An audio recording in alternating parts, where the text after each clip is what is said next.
The movie opens in a quaint forest which seems extremely peaceful from the outside, but as the camera pans in and we go underneath the canopy of the dense trees, it can be seen that everything is not as quiet as it looks.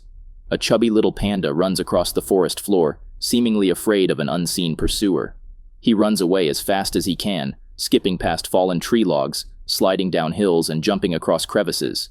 He only comes to a halt after a long while, trying to catch his breath. For a brief second, the scene shifts to the pursuer, and we see a menacing red paw with sharp claws. It is a dragon. The panda is now across a small crevice and seems to be extremely exhausted from running away. He loudly calls out and asks who is pursuing him. In response, the dragon replies that it is the most ferocious living being in the jungle. He rather bravely replies that he too is a panda who is black and white and is fluffy. As if to emphasize how dangerous he can be, our panda says that he will retaliate with his mighty claws. The dragon laughs dismissively and says that the panda is nothing compared to its mighty power. Pang agrees and foes what is best for him in this scenario: run away. However, the chubby little panda soon comes across a massive cliff. He immediately realizes that he cannot climb it, essentially making him trapped in the pursuer's claw. Pang starts to slowly walk backwards until he inevitably collides with something. He turns around and comes face to face with his pursuer, a glorious red dragon. But Dragon is not some mean-ansing predator, but Pang's best friend, Jialong. Turns out the two were simply playing a game where Jialong was practicing his skills to be a giant dragon someday. Pang congratulates his friend on being scary and says he almost spit out ice for the first time. Jialong, on the other hand, doesn't think he was that good and is doubtful of his ability. The panda then reassures his friend that someday he will be a giant who can fly and travel the world. Upon hearing this, Jialong is rejuvenated and says Pang can come with him once he can fly. In a typical panda style, Pang says that he is supposed to stay on his bottom all day long and eat bamboo. The scene shifts and we see the nearby village, where several panda families live in harmony. They grow bamboo in fields which are watered by none other than Jialong's father, Mr. Kang. He is a mighty dragon, red and extremely beautiful to look at. Like all dragons in this universe, he can breathe clouds which pour much-needed rain upon the bamboo fields. Pang's mother is incredibly impressed by Mr. Kang, who swerves and twists in the air before bellowing out dark clouds. On the other hand, Pang's father is not so impressed and says that the dragon is simply showing off. Shortly afterwards, Mr. Kang descends from the skies to talk to Pang's parents, who have a cozy house, perched up in the trees. Mr. Kang leans his elbow against the balcony and unwittingly manages to tilt the entire house towards his direction. He realizes his mistake soon enough, and when he removes his elbow, the whole house jolts back to its place. Pang's father sarcastically says they will now have to redecorate their living room. Thankfully, Mama Panda interrupts her husband and expresses her gratitude for the dragon's help. It is then revealed that Mr. Kang will soon have to travel eastwards to bring rain to the plains. He asks if his son Jialong can stay with them for the time being. Before Pang's father can say anything sarcastic, Mama Panda says that Jialong is always welcome in their home. Nearby, the two kids, Pang and Jialong, are cooking up some plans. The little dragon was incredibly inspired by his friend's kind words earlier and now wants to try his hand at flying. He has put Pang on his back and is currently sitting on a catapult. The panda, however, is not so convinced by the whole idea and is a little scared. Jialong reassures him, saying that his father taught him that flying is simply a state of mind. Moments later, the dragon boinks forward from the hill they are currently on, with his friend on his back. The two are catapulted hundreds of meters in the air. The villagers on the ground can see them and think that the little dragon has finally learnt to fly. Jialong thinks that too, until his trajectory suddenly comes to a halt mid-air. Then two kids suddenly start falling from a great distance as the villagers, including Pang's parents, watch in horror. They seem to be dropping right to a pond that is littered with sharp rocks that are sure to hurt them. But the glorious Mr. Kang suddenly swoops downwards and catches them both on his back. He drops them both near Pang's house, and the little panda is scolded by his father. It is obvious that Pang's father is no fan of impromptu adventures. The scene then shifts to the Great African, where all the animals have gathered for a very special occasion. An adult lion, Masuma, raises up a little cub, Ade, from the edge of a giant rock, proclaiming him to be the king of the jungle. The gathered crowd bows to aid, but the cub has little royalness in him. He is feeling ticklish thanks to his uncle's arm underneath his armpits. The kid giggles and laughs, and the onlooking crowd is bemused in the worst possible way. Then, the cub starts speaking, and it makes things even worse. He thanks everyone for coming to his birthday, and reveals that he is now 13 years old. Ape also opens gifts sent by several animals like the giraffe, which has sent him a long necktie. The dung beetles have also rolled up a ball of poop for him, but the kid, rather unceremoniously, tells them not to give any gifts. Furthermore, Aid tells the antlers that they are invited to the feast later, which the antlers of course take as a threat. After the greetings are over, Aid waltzes into his throne room and plumps up on his seat. It is obvious that everyone watching is tired of his childish antics, especially his sole guardian, Uncle Masuma. The kid pesters his uncle and asks if they have planned a surprise party for him later that evening. However, an irritated Masuma booms that the pride is worried about more dangerous things at the moment, like the return of the hyenas.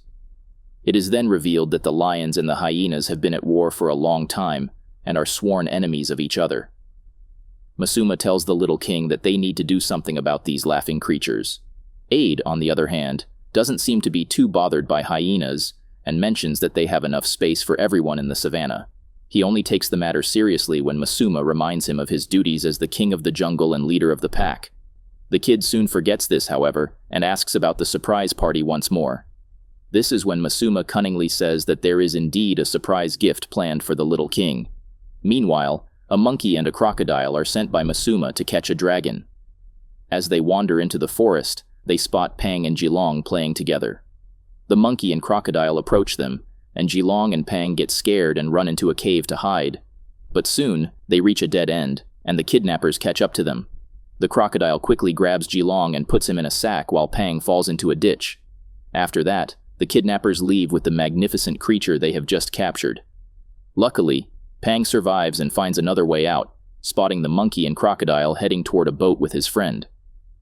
Pang is confused and doesn't know whether to go to his mom or try to save Jilong.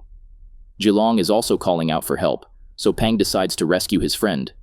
He rushes over to help, but ends up in a fight with the crocodile, who is really strong. The crocodile easily picks Pang up and tosses him aside. They start to leave, and despite Pang's best efforts, he can't save his friend. The monkey and crocodile eventually take Jilong away. Then, Pang discovers a purse that belonged to the crocodile. Inside, he finds a map showing that Jilong is being taken to Africa. Just then, Pang notices a boat that is also heading to Africa. Without thinking twice, he hops on the boat to save his friend. As night falls, Pang's parents search the entire forest for him and Jilong but can't find them, which makes them very worried. The next day, after a long journey, the monkey and crocodile arrive in Africa. Jilong feels lost and sad, missing his friend and parents. Eventually, Pang reaches Africa too and knows he has to find Jilong.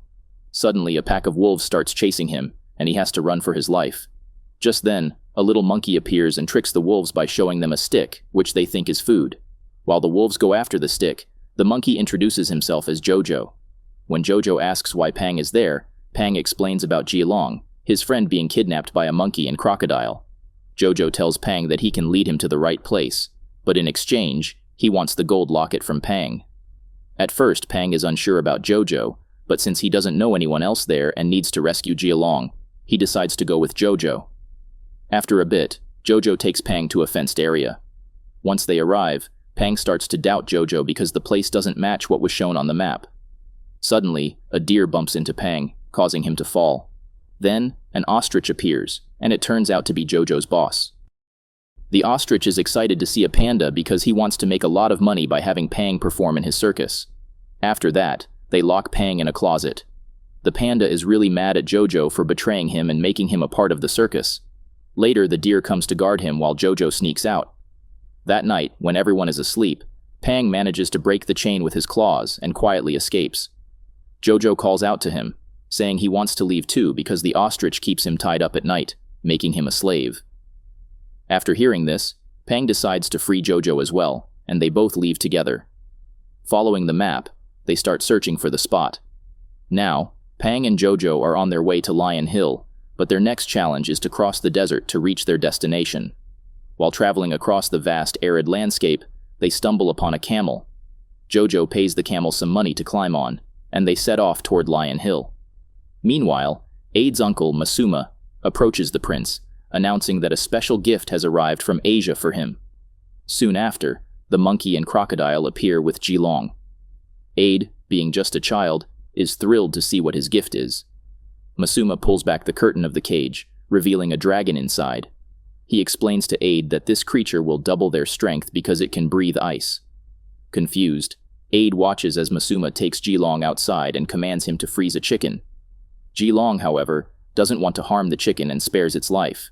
Instead, he blows on a tree, instantly freezing it solid. Masuma is delighted as he plans to use Jilong to defeat their enemies in the forest. Meanwhile, Pang and Jojo successfully cross the desert and spot a pond surrounded by lush greenery. Pang rushes over to drink from the pond and discovers a hippo nearby. When Jojo sees the hippo, he quickly runs away. A frog is stuck in the hippo's neck, and Pang bravely helps free it. Afterward, Pang calls out for Jojo, but as he walks a bit further, he sees that Jojo has been captured by his boss again. Soon, Pang is caught too. The ostrich and deer begin to take them back, but then a hyena appears in front of them. The ostrich and deer quickly flee, leaving Pang and Jojo alone. The hyena approaches Pang and Jojo. Jojo is also scared but doesn't do anything. This hyena is named Nyala. When Nyala spots the map near Pang, she asks where they are headed. Pang replies that they are going to rescue his friend at Lion's Hill. Upon hearing the name of the mountain, Nyala begins to cry because her home is also on Lion's Hill. She had lost her family there when the lions attacked the hyenas. Ever since that day, she had been wandering alone. Pang then suggests that she can join them, hoping they might find her family there. Nyala agrees, and the three of them set off toward Lion's Hill. Meanwhile, Masuma has locked Jilong in a cave. Prince Aide arrives and starts talking to Jilong, who is feeling sad about his friend Pang. Aide opens Jilong's heart by sharing that he also had a best friend named Nyala, a hyena. However, lions and hyenas were always enemies, so they had to meet in secret. Aide recalls a day when they were playing in the hyena territory. Suddenly, Aide's mom and dad showed up looking for him, so they quickly hid. The next morning, they were shocked to find his parents' dead bodies near the waterfall. Uncle Masuma explained that the hyenas had killed Aide's parents. After that, their group worked together to scare the hyenas away. Unfortunately, Aide got separated from his friend Nyala. Jilong admired Aide's bravery, and they became good friends. Later, Aide asked his uncle to let Jilong go home to see his family, but Uncle Masuma insisted on eliminating all the hyenas with the help of the dragon, because, according to him, they were responsible for Aide's parents' deaths. Aide suggested it might have been an accident, but Masuma ignored him and said he was in charge now.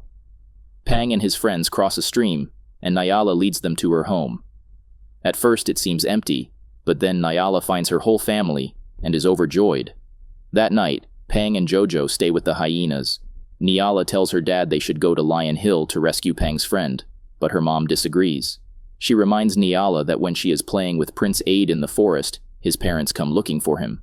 While crossing the river, Aide's mom falls in, and his dad jumps in to save her. Sadly, the river is too strong, and they are swept away, falling over a high waterfall and losing their lives. Aide's uncle, Masuma, witnesses the whole thing, but instead of helping, he blames the hyenas for the tragedy and wants to harm them. Pang realizes they might not be able to get help from the hyenas, so he and Jojo decide to sneak off to Lion Hill. Suddenly, they encounter the crocodile and the monkey again. Jojo gets scared and runs away, leaving Pang to be caught by the crocodile. The crocodile takes Pang to Lion Hill, where he is reunited with Jilong, who is overjoyed to see his friend. Masuma then releases Jilong from his cage and threatens him, saying if he doesn't obey, he will harm Pang. Masuma drags Jilong toward the hyena territory. Aide tries to intervene, but no one listens, and they keep going. Meanwhile, Pang is tied up by the crocodile. Just then, Jojo shows up and knocks the crocodile out with a crowbar, freeing Pang. Together, they rush to save everyone. Masuma leads Jilong into the hyena area and tells the hyenas to leave. When they do, Aide is thrilled to see Nyala and runs to her. Nyala is also excited to see Aide and tells him about his parents' deaths and how Masuma does nothing to help them. This makes Aide furious at Masuma, and he challenges him to a fight before dealing with the hyenas. Then, Masuma decides to eliminate Ade with the hyenas' help. He calls Jilong over and orders him to freeze Ade and the hyenas in ice. Luckily, Jilong doesn't want to harm them, so instead, he turns his powers on Masuma and freezes him with his breath. Aide and the hyenas are thrilled to see this happen. They all head back to Lion Hill to rescue Pang, but Pang and Jojo are already on their way, looking for Jia Long. When Jojo spots Masuma trapped in ice, he is so excited that he starts dancing on it. However, his dancing causes the ice to crack, and Masuma breaks free. As soon as he is out, Masuma chases after Pang and catches him. Jia Long and the others soon arrive, but Masuma is too strong and drags Pang into the forest. Masuma takes Pang to the same river where Ade's parents tragically fell. He plans to throw Pang in too, but Pang bravely fights back. During their struggle, Masuma falls into the water. Seeing Masuma in trouble, Pang wants to help and reaches out his hand, but Masuma pulls Pang into the water with him. They both get swept away by the river's current. Masuma falls over a waterfall and doesn't survive. Pang is also headed for the waterfall when he screams for help. Jia Long flies in just in time to save him. Pang is overjoyed to see Jia Long flying, as he cannot do that before. All the animals celebrate their victory, and now the hyenas and lions live happily together on Lion Hill. Afterward, Jia Long, Pang, and Jojo return home together.